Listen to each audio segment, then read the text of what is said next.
रूस में एक बार फिर भूकंप के झटके लगे हैं। इसकी तीव्रता 6.2 आंकी गई। एक दिन पहले भी 5.6 तीव्रता का भूकंप आया था। रूस और जापान में 8.7 तीव्रता का भूकंप बुधवार को आया था, जिससे बड़ी बड़ी बिल्डिंगें गिर गई थीं और भारी जान माल का नुकसान हुआ था।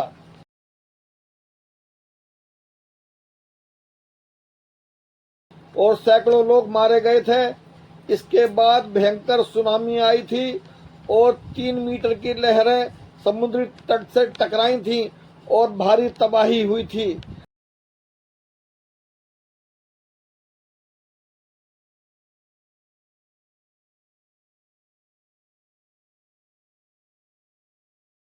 रूस के पहाड़ों में ज्वालामुखी फटे थे। बुधवार से अब तक 125 भूकंप के झटके महसूस किए गए हैं। इन भूकंपों की तीव्रता 4.2 या उससे कम आंकी गई, जिससे जान माल का कोई नुकसान नहीं हुआ है। इस समय 14 देशों में भूकंप का खतरा बना हुआ है। आज 5.5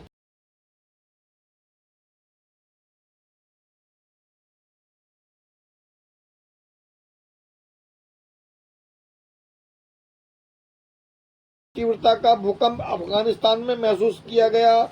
इसकी गहराई 87 किलोमीटर है और लोग डरे हुए हैं। इस समय 44 देशों में सुनामी का अलर्ट जारी किया गया है। हैरानी की बात है कि रूस में लगातार झटके महसूस किए जा रहे हैं और खतरा बना हुआ है।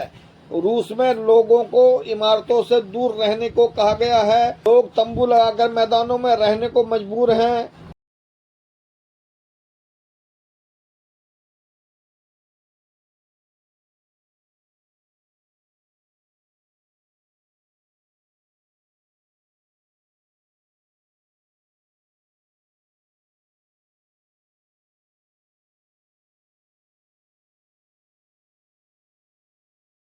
चौदह देशों में सुनामी का खतरा मंडरा रहा है।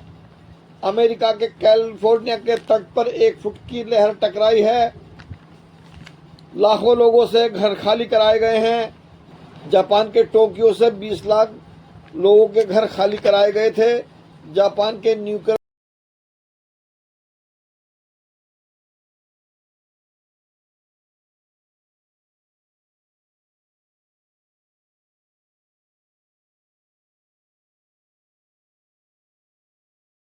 प्लांट को बंद कराया गया था। चीन के शंघाई से 3 लाख लोगों को निकाला गया। न्यूजीलैंड ने भी चेतावनी जारी की है कि सुनामी की 15 फीट ऊंची लहरें तट से टकरा सकती हैं। भारत सरकार ने अमेरिका में रह रहे भारतीयों से